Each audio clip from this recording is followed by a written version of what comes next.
A little over a century ago, the ore of choice was copper.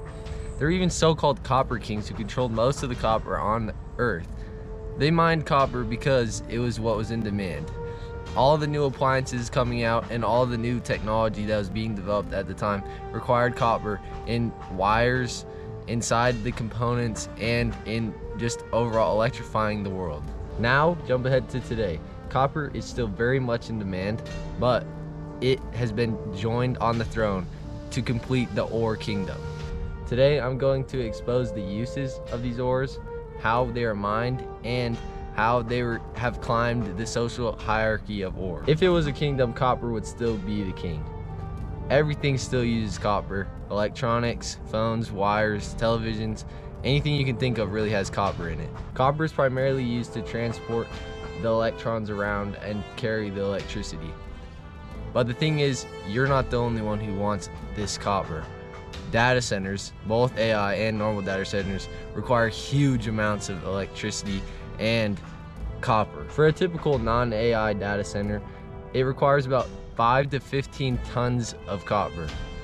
Now with AI data centers, that skyrockets to 40 to 70 tons per megawatt. This means that the typical AI data center, which requires about 1 gigawatt of electricity, will require about 50,000 tons of copper. To put that into perspective, about one 400-ton capacity mining truck holds only about 2 tons of copper, meaning it would require 25,000 haul trucks worth of copper just to make one AI data center, and that's just the copper.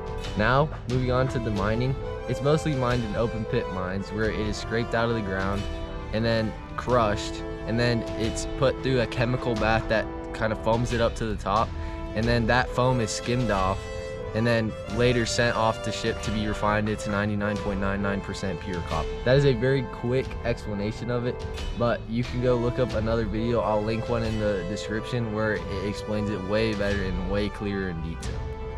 Now for the demand.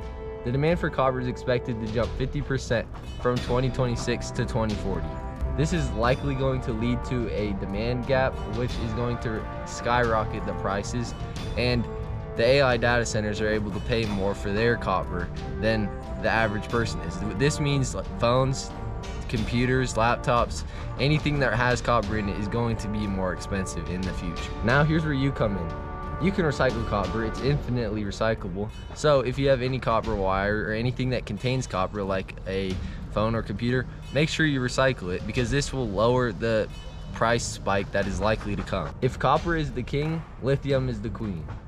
Lithium is required in all lithium-ion batteries. It is also used in ceramics and glass to make them stronger and to make them more heat resistant, and it's used in high temperature lubrications. Lithium is used in batteries because it has the highest chemical potential energy stored within it, and it's in the smallest possible footprint. Before I go into how it's mined, I'm going to talk about how a lithium-ion battery works. So first, you have the cathode, usually made of a oxide mineral which is surrounded by aluminum, and then you have an anode which is usually graphite because it's the easiest to have, and then there's a liquid which contains lithium salts, which is what transfers the electrons, and then you have microporous membrane which separates the two sides of the battery. When the battery is dead, there's a balance of electrons, and then when you charge it up, it moves them all onto the anode side, and then when it's discharging, they move across to the other side, moving electrons with it. Now, how it's mined. Lithium isn't mined like your average mineral. It doesn't exist naturally by itself. You have to extract it from other things. First of all, there's two different types. The first type is hard rock mining, where miners dig up spodumene, which contains small amounts of lithium, and it is mined very similarly to how copper is mined, where it is crushed and then skimmed off in a foam when they add chemicals. And then there's the salt pits. What they do is they take huge underwater saltwater lakes and they pump them onto the surface. Here they let them sit and evaporate over the course of 12 to 18 months, and then they take that salt and refine it down because it contains small amounts of lithium. And this is the primary use in how they mine lithium, which is extremely long and tedious, and it doesn't yield as much as you would think. Now onto demand. It is expected to rise 400 to 500% in the next decade, which is insane. Just like copper, this is going to lead to a supply gap, especially because it takes so long to make it in most things. And this is also where you can recycle your lithium batteries. You can't throw them away already, you might as well recycle them. Now moving on to cobalt, the royal guard. Cobalt protects lithium from heat and from degrading its ability to transfer electrons. Cobalt is a transition metal, which makes it perfect for its job of defense against heat and structural stability. It's a good example of the importance of cobalt in a battery is when you fast charge your phone. You can feel your phone heating up, and this is because of the reaction taking place, but cobalt keeps this from being a runaway effect and causing your battery to catch on fire. The layered structure of cobalt is what keeps it able to contain all the parts of the battery. And now onto how it's mined.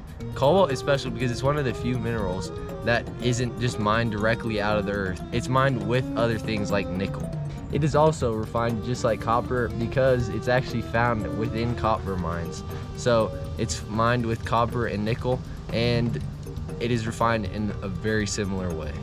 Now, the special problem with cobalt. Nearly 70% of all the cobalt produced in a year comes from a single country, the Democratic Republic of Congo. It is extracted in massive open pit mines and shipped off to another place to be refined into battery grade cobalt.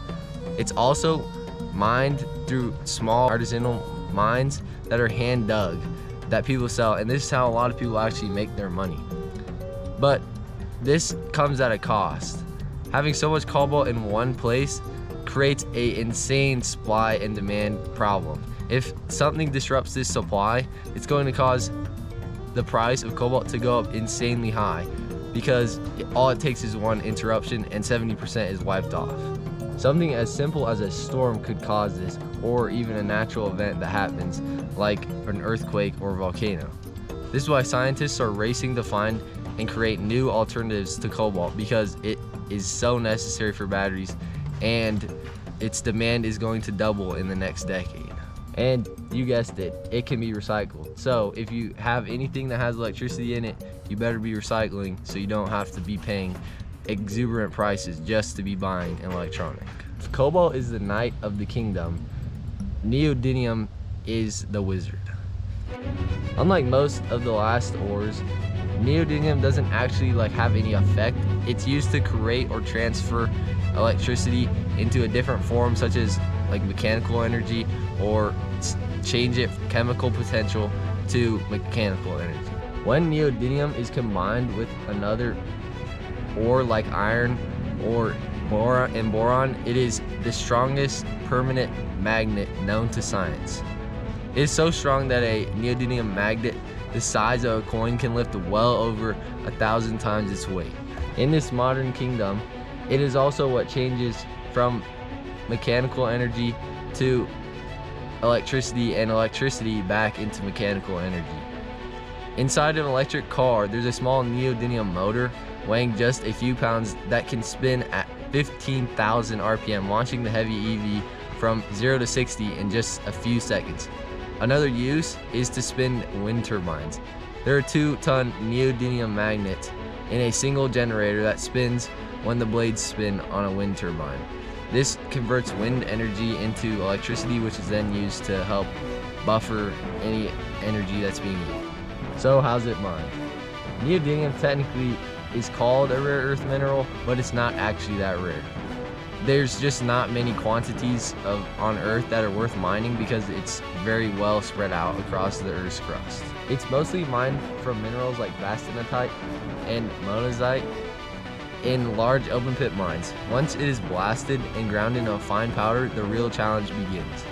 All rare earth minerals have a very similar chemical makeup, and this makes the extraction process extremely difficult, sometimes requiring hundreds of steps just to extract the neodymium from the other rare earth elements around it. The demand, as the world pushes towards more electric vehicles and more renewable energy, the demand for neodymium is expected to go up by 150% to 200% over the next decade.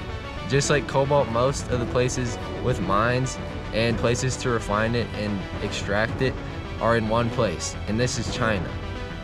Other countries are scrambling to open mines and manufacturing plants to put less power in the hands of China for the same reasons as for cobalt. And just like most ores, it can be recycled. And it's in most things you have, like power tools. Finally, resting deep beneath the rest of the kingdom, we have uraninite, the dragon of the dungeon. Historically called pitchblende, uraninite is a heavy, dark, highly reactive mineral composed primarily of uranium dioxide. It sits in the basement of our electrical kingdom because it operates under a different set of rules. Copper, lithium, cobalt, and neodymium all rely on chemical reactions trading electrons back and forth. Uraninite relies on nuclear fission, splitting the actual nucleus of uranium-235 atoms.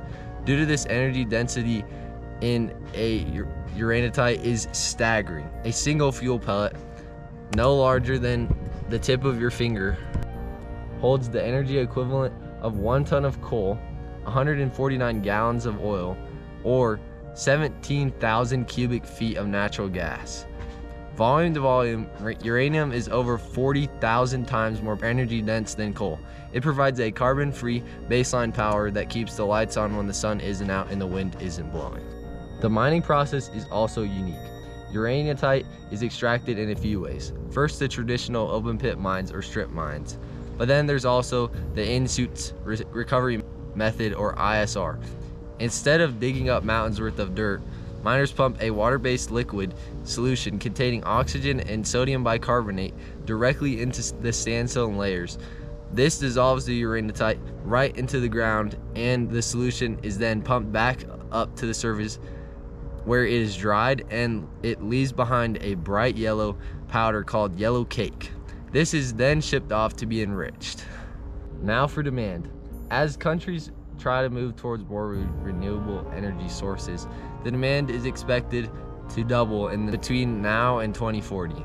This will create a huge supply deficit that forces old mines to open and will drive the price up for reactor fuel, leading to increased prices, even though this should be cheaper.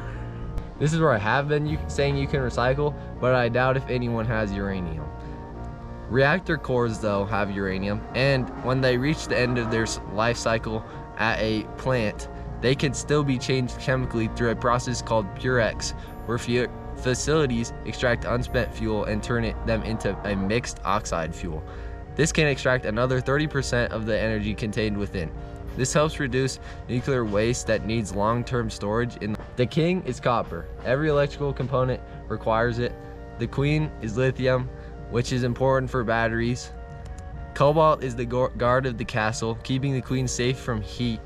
The king's wizard is neodymium, which changes his currency from electricity to power or power to electricity. And uraninite is the dragon that keeps the others working. This group of minerals, or the kingdom, is going to keep the ore world under its wraps for the foreseeable future until something changes our trajectory as the human race or a new technological development happens. Now you might be wondering, what happens if we run out of these minerals on Earth? We have to look up at the stars. Stay tuned for the next episode of the Ore Kingdom. Don't forget to like, subscribe, and leave a comment on what you think of my interpretation of the ores. Don't miss the next episode of the Daily Pebble tomorrow.